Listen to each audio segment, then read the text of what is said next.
Hey automation lovers, what's going on? This is Kiran Rudrangi, Srithan's dad.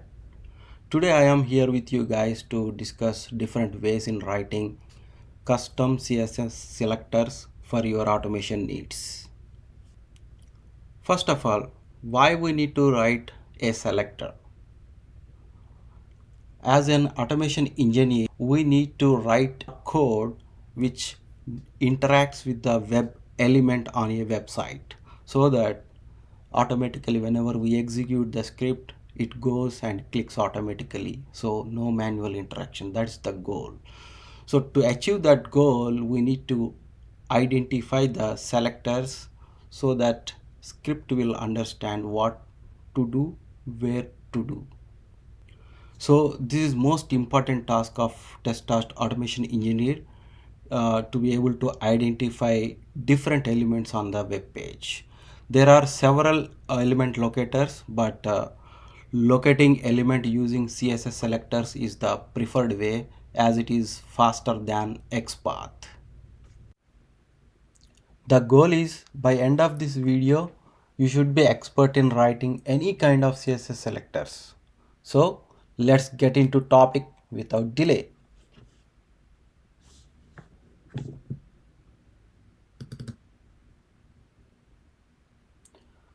CSS selector is combination of key value pairs. That means element and its value. The generic syntax for any kind of CSS selector is node and in square brackets element and its value, or you can say attribute name, attribute value. So this is generic syntax for any type of CSS selector. So I will be teaching different ways here. So the first way is using id, and the second way is writing CSS using class, and third way using other attributes other than id and our class.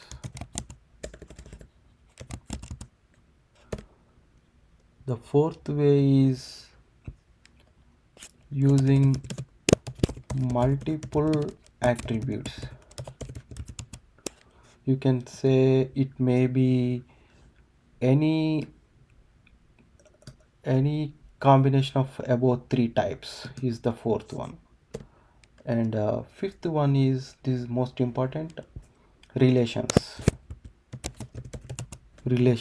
like parent, child, siblings.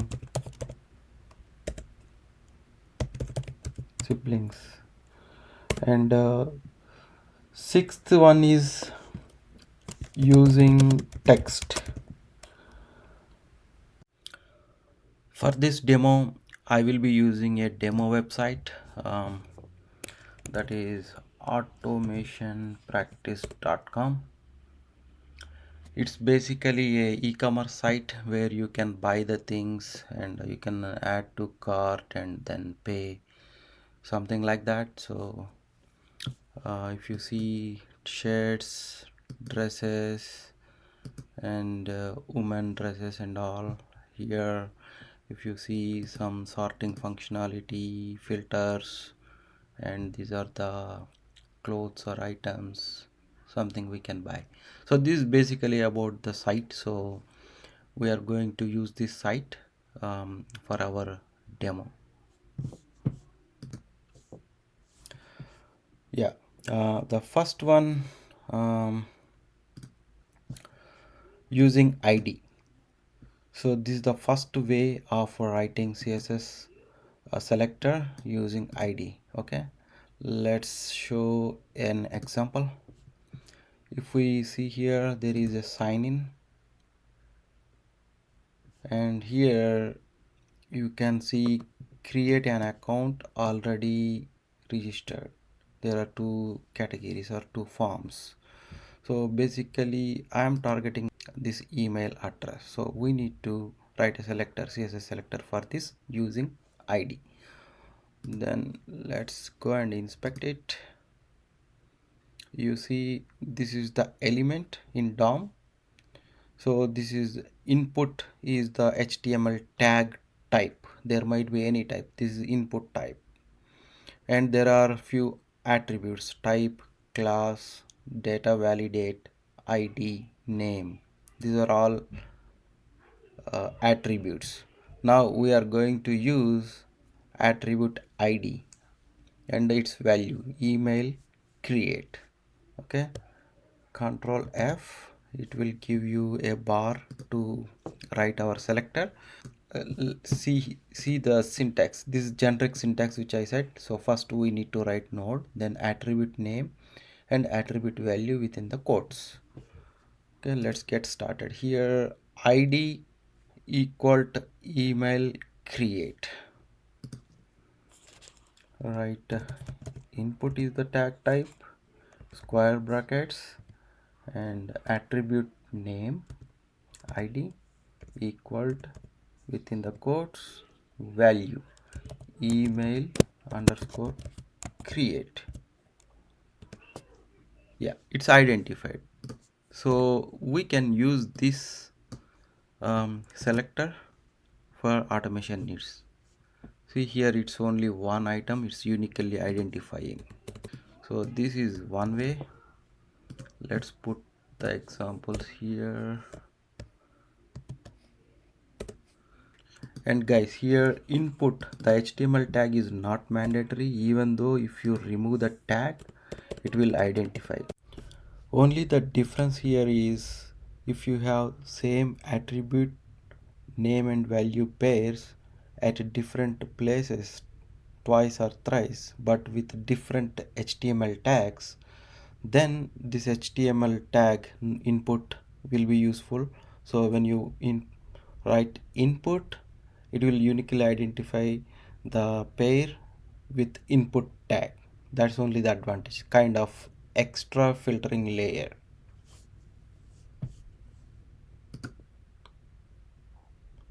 In CSS, ID is represented by hash symbol.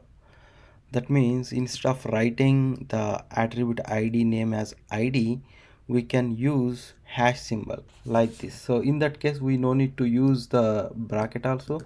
Let us see here. I am removing the bracket and I am removing ID, but simply I am putting hash symbol. That means hash represented by ID. So this is evaluates as ID is equal to email underscore create. See, now with this also it identified. So this is one of the important way shortcut. So we can write hash and value. This is the second way. This kind of special syntax. Okay, let's move to the second approach, that is using class. I'm targeting same element, so let us go ahead and inspect. So this is the element. Now here you can see class is required validate account input something written. So let us use this way.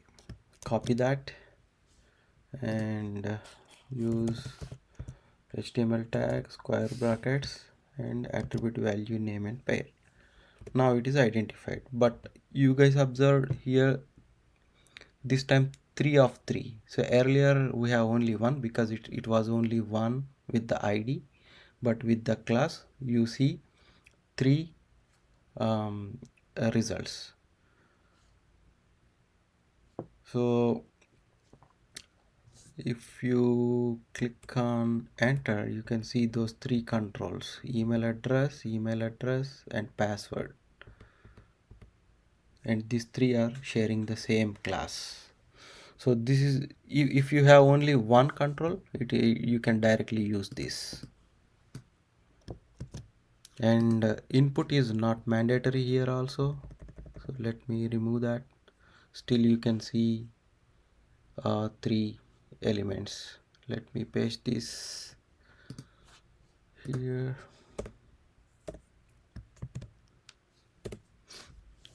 Now like id is represented by hash symbol, class also represented with dot. Let us see how it works. Now I'm removing the brackets and also removing um, class and putting dot, but this time it is not identifying. Why? Because this class name, whatever it is written, it's not a single class. You can see there are four actually. Is required one, validate another, account underscore input another, and form hyphen control. There are four classes, so you need to use four times dot, one dot for each class.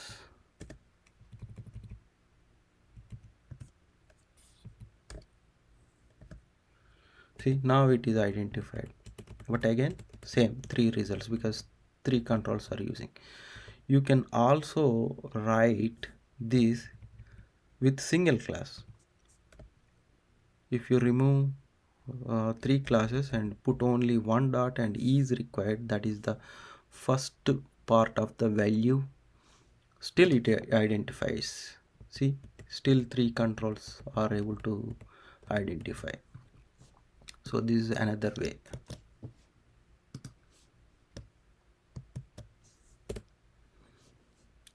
Like this, and you can, this is full using three classes, and this is using three classes, four classes. This is using single class, and this is using directly class keyword.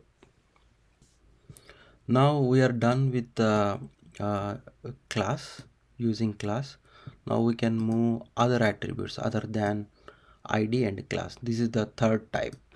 Okay, I am targeting the same element.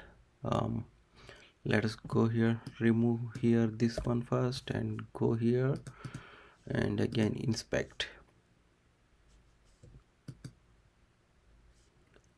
Yeah, this is the element. Now if we observe, other than id and class, we have name, we have data validate, and type. We can see which one is best suit and we can use that. For example, if I go ahead and see, I'm using this one, data validate. This is the attribute name and value. I'm going to use that. Here I'm not using this time HTML tag, directly writing the square brackets and pasting that value. See, it's identified, but here two times. So this way also we can write. If we have only one control, this is perfectly fine. If we have two, we need to search for the other one. So I will show you that one in a second. Now let's go ahead and remove this. This is not best suitable, and you can check this one, name. It looks like name is unique, email create. So let's try with that one, square brackets and name and value. Yeah, this is unique. It only identified only one, so this is unique. So in this case we can use this one as this one to identify the selector or element.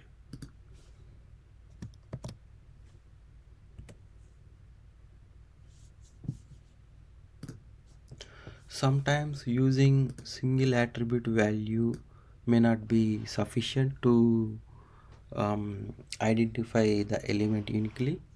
So in that case we need to use multiple attributes. That is the fourth way of writing CSS selectors. So let's see how it is.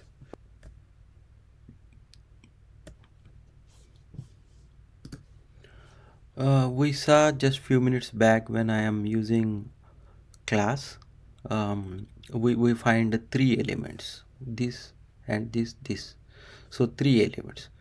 In that case, we want to filter it out only one. We need to use the multiple attributes. Let me write the first one. What we used, it's a um, dot. Dot represents class is required.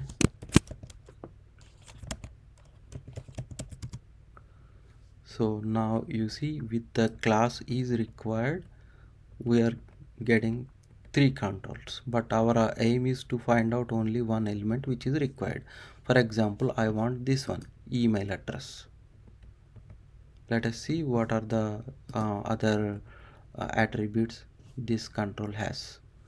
If we see here, this control has id as email. We can write id as email, and id we discussed, we can write with hash email and its value. Now I'm writing hash email. See, now it identified only one control which we want. Here in this way, not only hash or dot, we can use any other parameters, like not only class and IDs. We can use any other like type or data validate is email, anything we can use it. It works like same. Let me show you that also.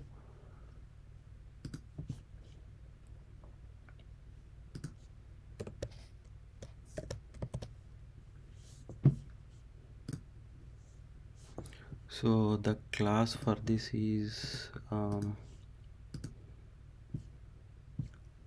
this one. Let me copy that, and this time I'm going to use square brackets.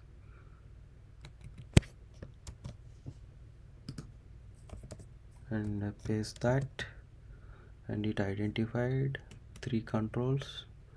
Now let us pick this one, data hyphen validate is email.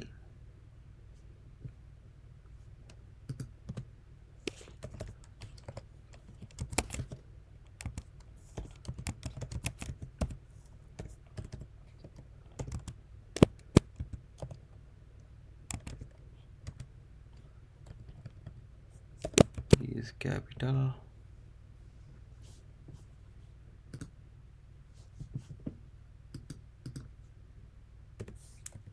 Seems we have one extra space here in between. Yeah, see, like this also we are able to identify, but this time we have two controls. We can use the name in case if we want to uniquely identify, or id is equal to email.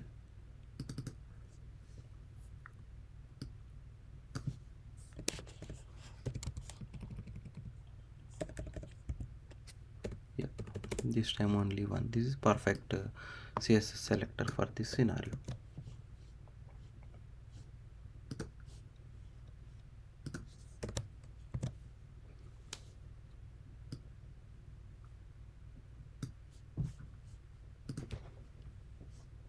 Now we are moving to another way, that is relations. This is very important. Here we are going to see how to use the parent, how to use child and sibling. Okay, for this this screen may not be that much sufficient. Let me go to, let me sign in. You guys also can create an account. It's very easy, just sign in. I have already account.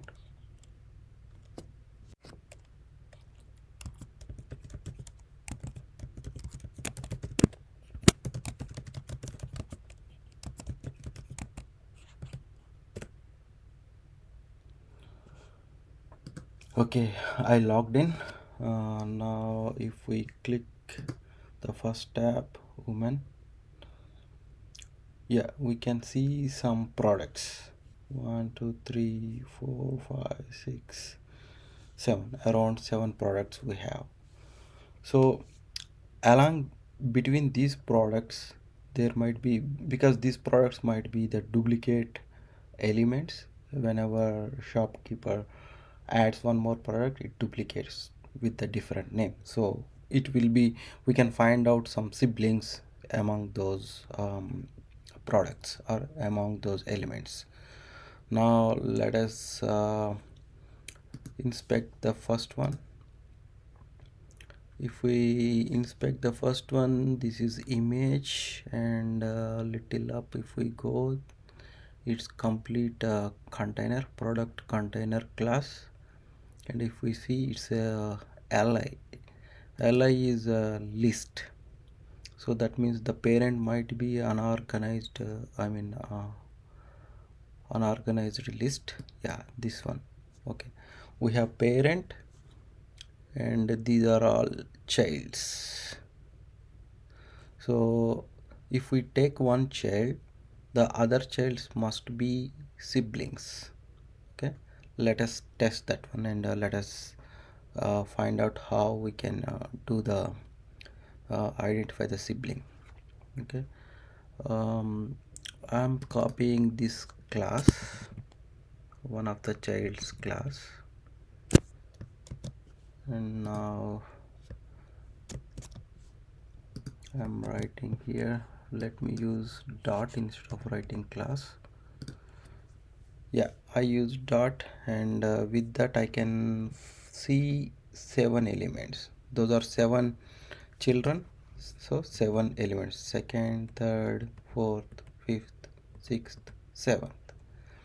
Okay, now we are at the first one. If we want to find out the sibling, we need to write plus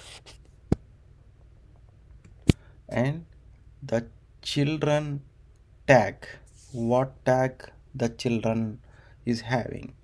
Obviously here in this case it's li, so li. Now you see it identified 6, total 7 li's are there, and it is saying for this class there are 6 li childs are there, sorry, 6 li siblings are there. Okay, so this is the way we can find out how the sibling can be find out. So let me paste this here in the list.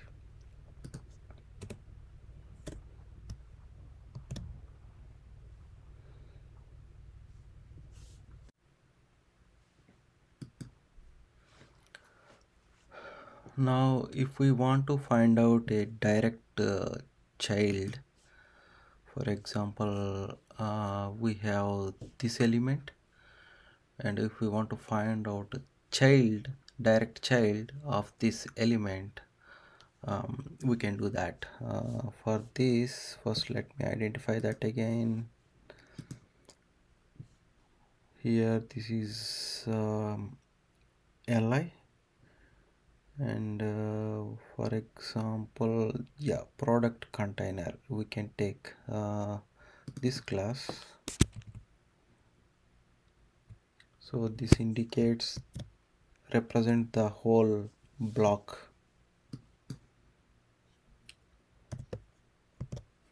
I'm using dot notation.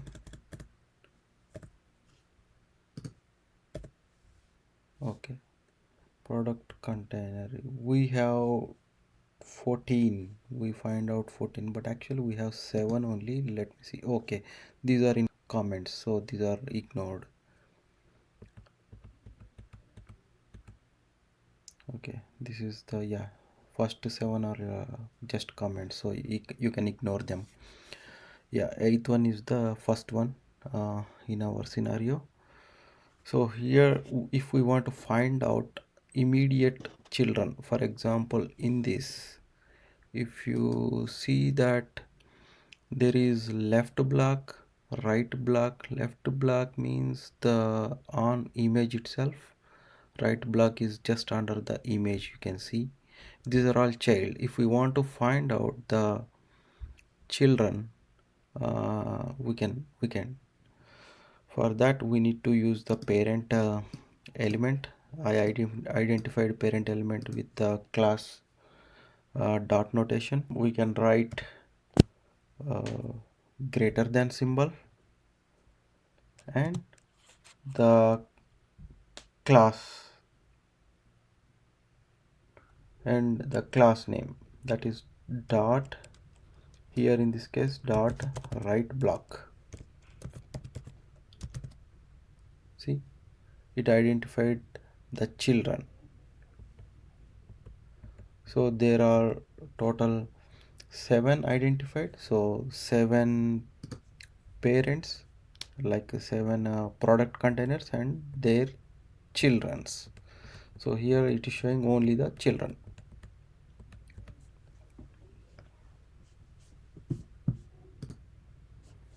Let me paste this example here.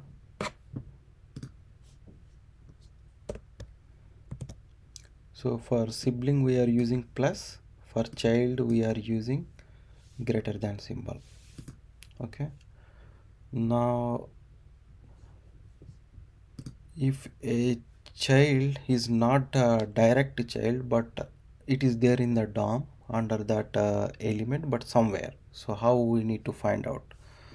For that we have a special syntax. Let us write the syntax first here.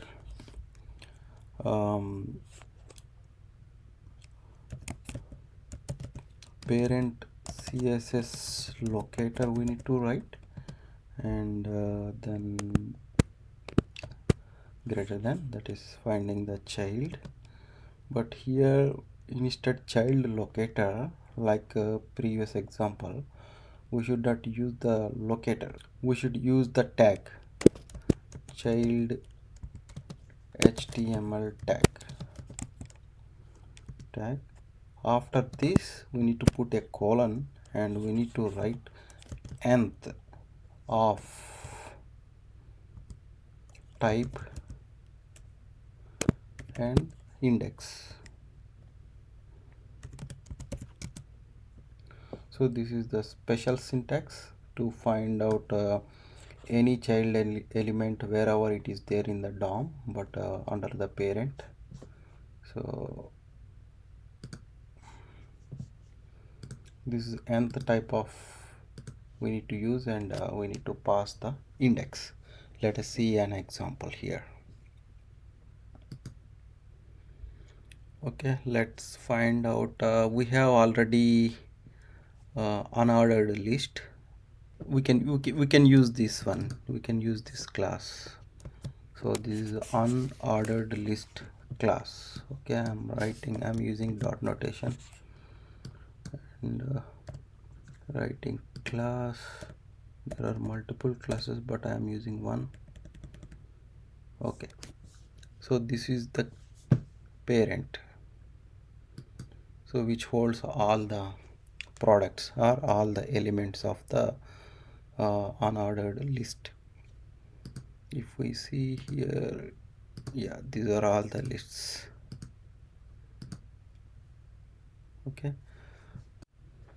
now greater than to find out the child, and child HTML tag, that is li here, colon nth hyphen of hyphen type and passing index. For example, if I want to find out the third list, I need to pass the 3. See, immediately third one is selected. I want to select the first one, I can. And if I want to find out the fifth one, see, once we pass the 5, it is directly selecting the fifth one. So this is index, using index. Okay, this is the example. And sorry guys, I missed hyphen in the syntax. So nth of hyphen. And now and we want to select the last one. but we don't know the number, then what to do? And there is one more syntax here. We no need to pass any index, but we can directly, instead nth, we can directly write last. In this example 7 is the last one, so that's the reason seventh one directly got picked, we know. And there might be a chance we don't know the number of products, so in that case the last product, irrespective of the number, it will select the last one. Same way, if we want to select first one, we need to write the first. We no need to pass any index, directly first, so it will pick the first one. See, in the child list, the first li is picked. And for example, if we want to pick all the elements irrespective of how many numbers, because sometimes developer need to loop using for to get a desired product or to do some action on it, right? So in that case also we can do nth of type, and we need to pass, instead 1 2 3 we can pass directly n. So n indicates all. So now in our example there are 7, so all the 7 elements are coming here now, all 7 picking.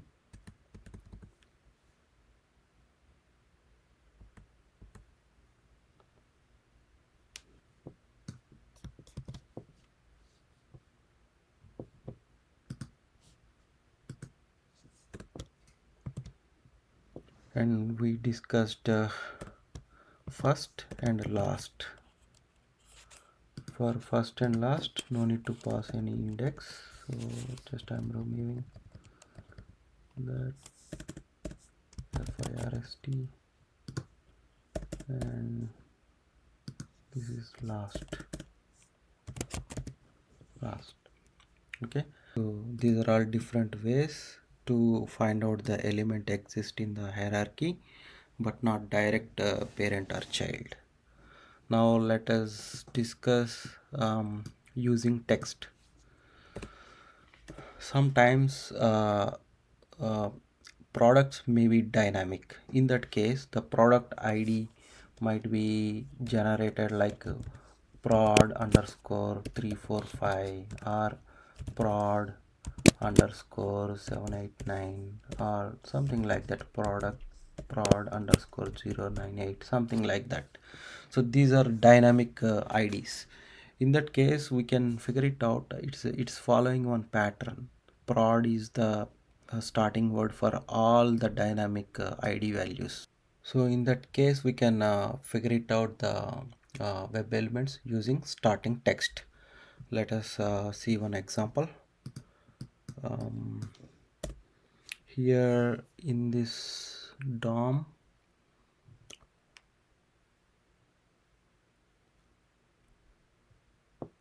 okay, we can see some categories here, right? So we can write a special syntax for this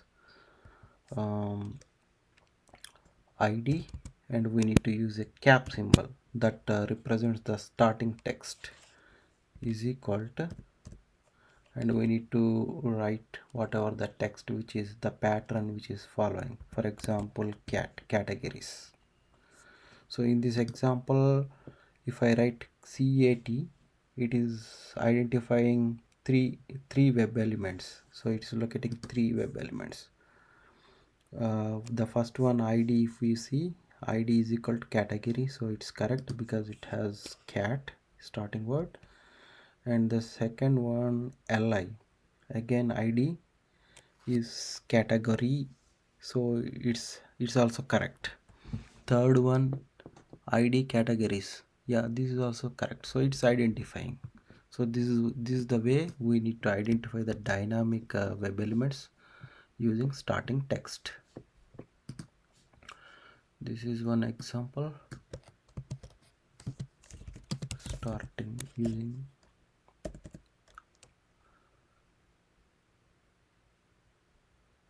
this is example for locating web element using starting text. Same way, we can locate the web elements using ending text. For that, we need to use, instead of this cap symbol, we need to use dollar symbol. If I use dollar symbol with the cat word, nothing is coming. But if I use instead cat, if I put GORIES, that is categories, so the last part is I'm using, so it find one web element, so it's locating one web element. The ID is equal to subcategories, so this is correct.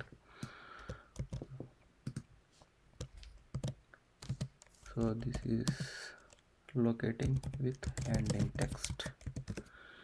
And one more, if this categories word is not exactly beginning or not exactly at the ending, if it is in middle, still we can find out that.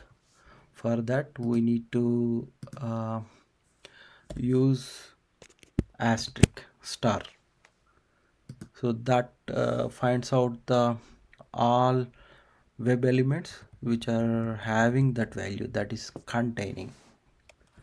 So CAT,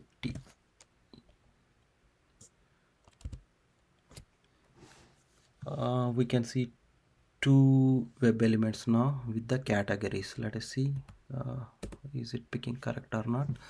ID categories, so it is containing, even though it is starting, categories is containing. And the other one, ID subcategories, here it is not starting but it is containing the word, so it's picking up. So this is another way.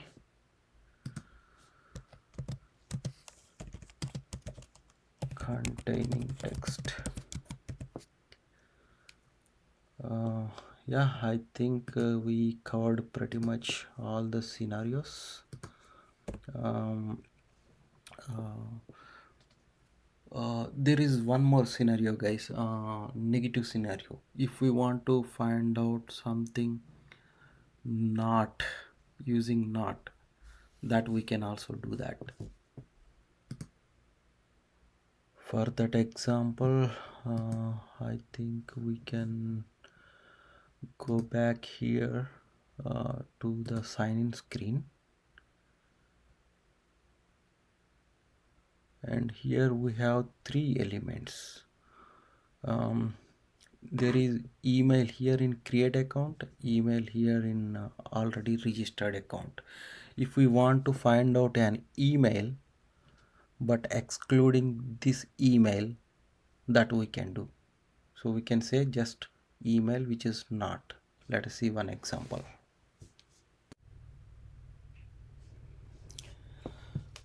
Okay, we need to find out first one unique attribute for this guy to exclude him. So let's inspect. If we inspect,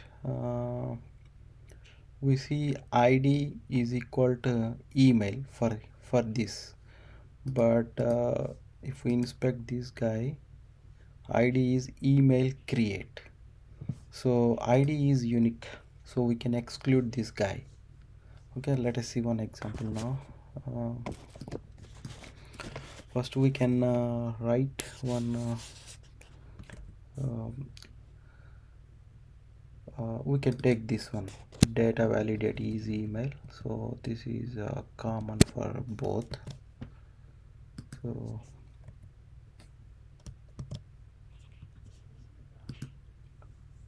okay, with this I can see these two email addresses. It is finding out these two email addresses.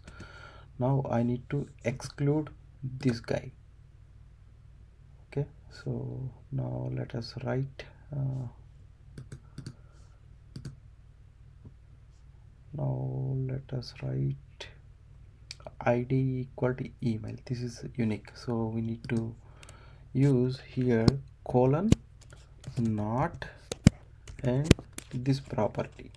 So what is this guy property? ID email. Okay, right, we can write id with a hash and value is email. Now see, only one element is identifying, only this is whatever we want, that element only identifying, and the second element is excluded with this word. So this is one more way. uh, I can say say one using not.